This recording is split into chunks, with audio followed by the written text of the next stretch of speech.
तो सभी को गुड इवनिंग। तो देखिए आज की क्लास में हम डेटाबेस के बारे में, मैंने प्रीवियस क्लास में भी चर्चा किया था कि व्हाट इज डेटाबेस, डेटाबेस होता क्या है, डेटाबेस क्यों यूज करते हैं, ये मैंने सारी प्रीवियस क्लास में बता दिया था। ठीक है, सबसे पहले काम करना है कि जैम्प को ओपन करना है। सबसे पहले आप सर्च करिएगा यहाँ पे। देखिए मेरा सर्च करने पे जैम्प जैसे मैं लिखा यहाँ पे मेरा हिंट कर दिया जैम्प। ठीक है, जैम्प सर्च करने के बाद आपको क्या करना है, यहाँ पे देखिए अपाची को स्टार्ट करना है। तो स्टार्ट पे क्लिक कर देंगे तो अपाची हमारा क्या हो जाएगी, स्टार्ट हो जाएगी। देख लीजिए, जब आपको लगे कि ये हमारा ये अपाची ग्रीन हो गया तो समझिएगा कि हमारा अपाची क्या हो गया, स्टार्ट हो गया। फिर माई सीक्वल को क्या करना है, स्टार्ट करना है, तो यहीं से स्टार्ट कर दीजिएगा।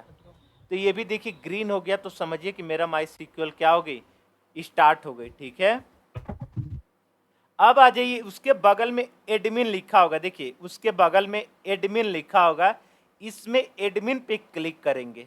सबसे पहले एडमिन पे क्लिक करने पे देखिए, एडमिन पे क्लिक करेंगे तो यहाँ पे सबसे पहला ऑप्शन खुलेगा एक पैनल, और पैनल पे लिखा होगा कि माई पीएचपी एडमिन। क्लियर। अब कैसे इसमें डेटाबेस को क्रिएट करते हैं, कैसे टेबल को क्रिएट करते हैं, कैसे डेटा को इंसर्ट करते हैं, ये सारा चीज मैं बताऊंगा। देखिए आपको यहाँ पे न्यू पे क्लिक करना है। देखिए न्यू पे क्लिक करना है, और न्यू पे क्लिक करने के बाद यहाँ पे पूछ रहा है क्रिएट डेटाबेस। देख लीजिए, क्रिएट डेटाबेस, डेटाबेस का नाम रख दिए हम batch evening. Batch evening, batch evening search, batch का नाम, डेटाबेस का नाम हो गया बैच इवनिंग। और क्रिएट पे मैंने क्या किया, क्रिएट पे क्लिक किया, और देखिए हमारा बैच इवनिंग नाम का क्या होगी, क्रिएट हो गई। अब इस पे हम क्लिक करेंगे तो ये कह रहा है कि क्रिएट न्यू टेबल। अब समझिएगा कि जब भी हम डेटाबेस हमारे बनाने के बाद वो हमसे पूछता है कि आप टेबल को क्रिएट करना चाहते हैं, तो अगर हम क्रिएट करना चाहते हैं तो यहाँ पे टेबल का नेम डालेंगे। तो टेबल का नेम हम डाल दिए पीएचपी। टेबल का नाम क्या डाले, पीएचपी। और कितना कितना नंबर ऑफ रखना है, मान लीजिए कितने टेबल में कॉलम रखना है, तो नंबर ऑफ कॉलम मान लीजिए 5 रखना है, और यहाँ पे क्रिएट कर देंगे। ठीक है, तो ये 5 हमारे पास क्या आ गई, नंबर ऑफ कॉलम आ गई। यहाँ पे सबसे पहला आईडी होता है, दूसरा होता है हमें, मान लीजिए हमें नेम लेना है तो नेम ले लिए, ईमेल लेना है तो यहाँ पे ईमेल कर दीजिए, सेकंड वाले में ईमेल कर दीजिए। देख लीजिए, ईमेल कर दीजिए। चौथे वाले में क्या करना है, पासवर्ड रखना है। अब छठ और चौथे में पासवर्ड हो गया, और यहाँ पे लिख देंगे पांचवें में ब्रांच। क्लियर इतना। अब इसके साथ क्या करेंगे, अब यहाँ पे टाइप देंगे। देखिए नेम में हम क्या ले लिए, नेम में आईडी ले लिए, नेम आईडी ले लिए, फिर दूसरा कॉलम में नेम लिए, तीसरे कॉलम में क्या लिए, ईमेल लिए, चौथे कॉलम में पासवर्ड लिए, पांचवें कॉलम में क्या लिए, ब्रांच ले लिए। क्लियर है इतना, यहाँ तक क्लियर है सभी को, रिप्लाई करिए। यहाँ तक सबको ओपन हो रहा है ना, ये बताइए, यहाँ सबको ओपन हो रही है ना, ध्रुव, अमित, हरिओम, हाँ ठीक है, सभी लोग रिप्लाई करिएगा ऐसे। अब देखिए, अब यहाँ पे टाइप चूज करेंगे, किसका टाइप, आईडी का टाइप हम ले लेंगे इंटीजर। देखिए आईडी का टाइप रहेगा इंटीजर। नेम कभी भी स्ट्रिंग में लिखते हैं तो उसके लिए var यूज कर लेते हैं, ईमेल के लिए var यूज करेंगे, पासवर्ड के लिए var ही यूज करेंगे, और ब्रांच के लिए भी क्या यूज करेंगे, var ही यूज कर लेंगे। और देखिए हमारा आईडी ऑटोमेटिक इंक्रीज होता जाए, जैसे एक डालने के बाद वह फिर दूसरा वैल्यू, हम दूसरा वैल्यू क्या करेंगे, दूसरा वैल्यू का डेटा सबमिट करेंगे तो उसकी आईडी ऑटोमेटिक जनरेट हो जाए। तो यहाँ पे एआई लिखा होगा ना, इसी एआई पे क्या कर दीजिएगा, ट्रिक कर दीजिए। एआई का मतलब हो गया कि ऑटो इंक्रीमेंट। ठीक है, अब ऑटो जैसे एआई पे क्लिक किया तो देखिए यहाँ पे एआई पे जैसे क्लिक किया तो यहाँ पे प्राइमरी लिख के आ गया, और ऑटोमेटिक वो क्या होगी, जनरेट होगी। और जनरेट होने के बाद, इतना काम करने के बाद आपको क्या करना पड़ेगा, सेव करना पड़ेगा। देखिए मैं सेव कर दिया, और यहाँ पे कह रहा है कि आप लेंथ नहीं डालना है कि कितना लेंथ इसमें डालना है, तो आईडी का लेंथ डाल दिए 100, इसका भी लेंथ डाल दिया 100, इसका भी लेंथ डाल दिया 100, इसका भी लेंथ डाल दिया 100 और इसका भी लेंथ डाल दिया 100। ठीक है, फिर से मैं बता देता हूं। देखिए टेबल का नेम हो गया PHP। अब यहाँ पे नेम में क्या लिखा है, ID, name, email, password, branch. ठीक है, अब यहाँ पे टाइप ले लिया। देखिए आईडी हमेशा इंटीजर रहेगा और बाकी सब क्या रहेगा, वैरचर रहेगा। उसका लेंथ क्या रहेगा, 100 रहेगा। ध्यान से देखिएगा और सेव कर दीजिएगा। सेव जैसे करेंगे हमारा क्या हो जाएगी, ये टेबल बन के क्रिएट हो जाएगी। देखिए टेबल में स्ट्रक्चर देखिए, स्ट्रक्चर देखेंगे तो सबसे पहला क्या है, आईडी है, नेम है, ईमेल है, पासवर्ड है, ब्रांच है। देख लीजिए। अब आप यहीं से आप क्या कर सकते हो, आईडी की जगह पे चेंज कर सकते हो कि आईडी की जगह पे हमें सीरियल नंबर रखना है तो यहाँ पे SR कर दीजिए, SR नंबर कर देंगे। यहाँ पे SR नंबर कर देंगे तो सीरियल नंबर हो जाएगा। और सेव किया तो यहाँ पे देखिए हमारा चेंज हो गया, देख रहे हैं, सीरियल नंबर हो गया। नेम की जगह पे फर्स्ट नेम करना है तो यहीं से चेंज करिए और चेंज करने पर यहाँ पे फर्स्ट नेम डाल दीजिए, फर्स्ट नेम डाल देंगे।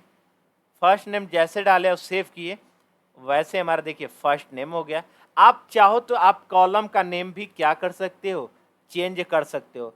मान लीजिए ड्रॉप करना है, मतलब हमें ब्रांच को डिलीट करना है तो यहाँ पे ड्रॉप पे क्लिक करिए और ड्रॉप पे क्लिक करने पर और करने के बाद ओके करिए, हमारा क्या हो जाएंगी, टेबल के अंदर से वह कॉलम हट जाएगी, डिलीट हो जाएगी। क्लियर।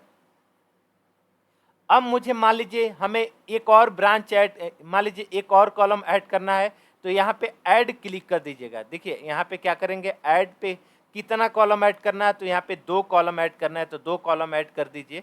और यहाँ पे किसके बाद, तो यहाँ पे सेलेक्ट कर लीजिए आफ्टर पासवर्ड के बाद। देख लीजिए आफ्टर पासवर्ड के बाद कि या आफ्टर ईमेल के बाद है कि आफ्टर फर्स्ट नेम के बाद, जिसको सेलेक्ट करेंगे उसके बाद वह कॉलम ऐड हो जाएगा। मान लीजिए हमारे पास आफ्टर पासवर्ड के बाद ये हम क्या कर दिए, गो कर दिए। अब यहाँ पे देखिए 2 हमारा क्या होगी, कॉलम आ गई।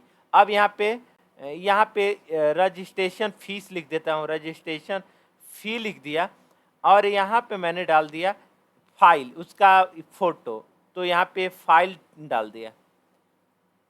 ठीक है, अब यहाँ पे फीस को क्या करेंगे, इंटीजर में रहने दीजिए और फाइल को क्या करेंगे, वैरचर में रखेंगे और इसका लेंथ डाल दीजिए 100 और इसका लेंथ डाल दीजिए 100। EI यहाँ पे नहीं करना होता है, कभी भी फीस को इंक्रीज नहीं की जाती है। ठीक है, बस आईडी को इंक्रीज की जाती है या सीरियल नंबर को इंक्रीज की जाती है, बस एक बार ही इंक्रीज लगाना है बस। और यहाँ पे सेव कर देंगे तो अब देखिए हमारा क्या हो गई, रजिस्ट्रेशन फीस हो गया, फाइल हो गया। तो आप यहाँ तक समझ गए, बताइए यहाँ तक समझ गए, A to Z बताइए। अनकेश समझ गए यहाँ तक? सर अभी हम तुरंत ज्वाइन हुए हैं। हाँ तो देख लेना, वीडियो देख लेना तभी आएगा, मैं वीडियो अभी दे दूंगा तुमको। यहाँ तक सबको क्लियर है? मैं ज़्यादा लंबा वीडियो नहीं रखूंगा डेटाबेस का, क्योंकि मेरे को भी पता है कि आप पहले प्रॉब्लम सबकी होगी तो धीरे धीरे करिएगा, बड़ा रखेंगे तो भी देख नहीं पाएंगे। ये हो गया इतना। अब उसके बाद हमें क्या करना है, देखिए इसके बाद हमें क्या करना है, इसके बाद मान लीजिए यहाँ पे ब्राउज़र पे आ जाइए। ब्राउज़र पे देखेंगे कि हमारा डेटा क्या, हमारा इसमें डेटा है या कि नहीं। सीरियल नंबर में कोई डेटा नहीं है, फर्स्ट नेम में कोई डेटा नहीं है। तो चलिए डेटा को कैसे इंसर्ट करते हैं। तो यहाँ पे इंसर्ट नाम का बटन दिख रहा होगा, इंसर्ट पे क्लिक कर दीजिए और आईडी डाल दिया 1, फर्स्ट नेम डाल दिया उज्जवल। ठीक है, देखिए उज्जवल डाल दिया, पांडे डाल दिया, ईमेल डाल दिया as@gmail.com, पासवर्ड डाल दिया 1 2 3 4 5, रजिस्ट्रेशन फीस डाल दिया 500 और फाइल का नाम दे दिया p1.jpg। फाइल का नाम हम डाल दिया p1.jpg और गो कर दिया। गो जैसे किया उसके बाद यहाँ पे कौन सा बटन क्लिक कर देंगे, इंसर्ट वाली बटन को क्या कर देंगे।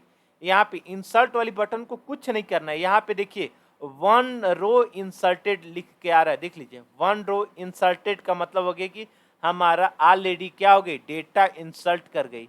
अब इसको देखने के लिए ब्राउजर पे क्या करिए, क्लिक कर दीजिए।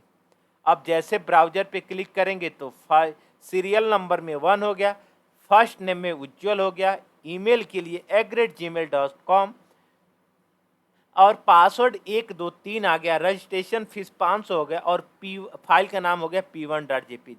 मान लीजिए हमें दूसरा डेटा इंसर्ट करना है तो इंसर्ट पे क्लिक कर दीजिए और यहाँ पे अब सीरियल नंबर नहीं डालने। अब देखिए यहाँ पे सेकेंड नेम अंकेश पास कर दिया, अंकेश पास कर दिया, ईमेल डाल दिया as@gmail.com, ठीक है। पासवर्ड डाल दिए 1 2 3 4 5 6 7 8 9, रजिस्ट्रेशन फीस 1000 डाल दिया और फाइल का नाम दे दिया p2.png और गो कर दिया। गो किया तो यहाँ पे कह रहा है कि 1 रो इंसर्टेड, अब टोटल इंसर्टेड कितना हो गई, 2 हो गई। अब इसकी आईडी की वैल्यू क्या हो गई, 2 हो गई। अब ब्राउजर पे देख लीजिए, मैंने तो आईडी तो डाला नहीं है, आईडी तो डाला नहीं तो कैसे इंक्रीज हो गया, ऑटो इंक्रीमेंट, पहले एआई पे क्लिक करके ऑटो इंक्रीमेंट लगा दिया है, वह ऑटोमेटिक इंक्रीज होता जाएगा। आया समझ में? तो इतना आपको क्या करना है, पहले इतना करना है और इतना करने के बाद आपको क्या करना है, आगे फिर मैं बताता हूं आपको डेटा कैसे इंसर्ट की जाती है। अब मान लीजिए एडिट करना है तो देखिए एडिट पे यहीं से क्लिक कर देंगे और यहाँ पे अंकेश पांडे लिखना है तो कैसे लिखेंगे, अंकेश PANDEY पांडे कर दीजिए और गो कर देंगे तो हमारा एडिट भी हो जाएगा। अब देखिए आकर ब्राउजर पे चेक करिए तो अब अंकेश पांडे आ रहा है, आ रहा है कि नहीं आ रहा है। तो ये आपका काम है क्या, एडिट करने का, ठीक है। एडिट को ही बोलते हैं अपडेट हो गया हमारा।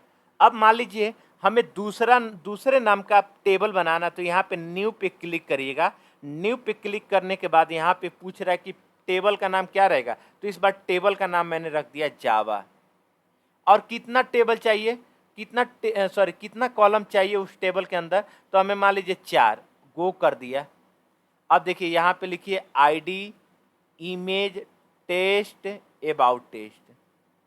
अब अबाउट टेस्ट का वैर कर दीजिए, अबाउट टेस्ट का वैर कर दीजिए, टेस्ट का वैर कर दीजिए, इमेज का वैर कर दीजिएगा और आईडी इंटीजर में है। लेंथ दे दीजिए 100, इसका लेंथ दे दीजिए 100, इसका लेंथ दे दीजिए 100 और इसका लेंथ दे दीजिए 100। आईडी को ऑटो इंक्रीमेंट पे लगा दीजिए, आईडी को क्या कर देंगे, ऑटो इंक्रीमेंट लगा दिए और इसको सेव कर दिए। सेव करने के बाद देखिए हमारा दूसरा टेबल भी क्या हो गई, जनरेट हो गई। देख लीजिए जावा नाम का टेबल क्या हो गई, जनरेट हो गई और उसके अंदर देखिए कितना है, आईडी है, इमेज है, टेस्ट है और अबाउट टेस्ट है। अब इसको क्या करना है, डेटा को इंसर्ट करना है तो डेटा को इंसर्ट करिए। अब यहाँ पे क्या करेंगे, आईडी 1 पास कर देंगे, इमेज का नाम पास कर दीजिए p1.jpg, टेस्ट दे दिए दिस इज ए पेन, ठीक है। अबाउट टेस्ट में लिख दिए हेलो उज्जवल, मैंने लिख दिया ये सब। अब यहाँ पे हेलो उज्जवल स्पेलिंग गलत है, सही कर लिए। अब यहाँ पे गो कर दिया। गो करने के बाद यहाँ पे देखिए हमारा क्या हो गई, नंबर ऑफ रो इंसर्ट हो गई और ब्राउजर में आके देखेंगे तो हमारा क्या हो गई, ये हमारा डेटा इंसर्ट हो गई। तो ये आपका डेटाबेस का कमाल है। अब बताइए कितना डेटाबेस आसान है, डेटाबेस को कैसे क्रिएट करते हैं, कैसे टेबल क्रिएट करते हैं। अब मैं जब आपको PHP पढ़ाऊंगा तो उसमें कैसे फॉर्म का डेटा इंसर्ट करते हैं, कैसे फॉर्म का डेटा एडिट करते हैं, कैसे फॉर्म का डेटा अपडेट करते हैं, ये सारी चीज़ मैं क्या करूँगा, आपको बताऊँगा। तो आप आज के क्लास को क्या करिएगा, मैं ज़्यादा वीडियो बड़ा नहीं करूँगा क्योंकि आपको देखने में, देखिए हमारा वीडियो क्या है, मैं वीडियो को बड़ा नहीं करूँगा क्योंकि अपलोड करके तुरंत आपको भेज दूँगा और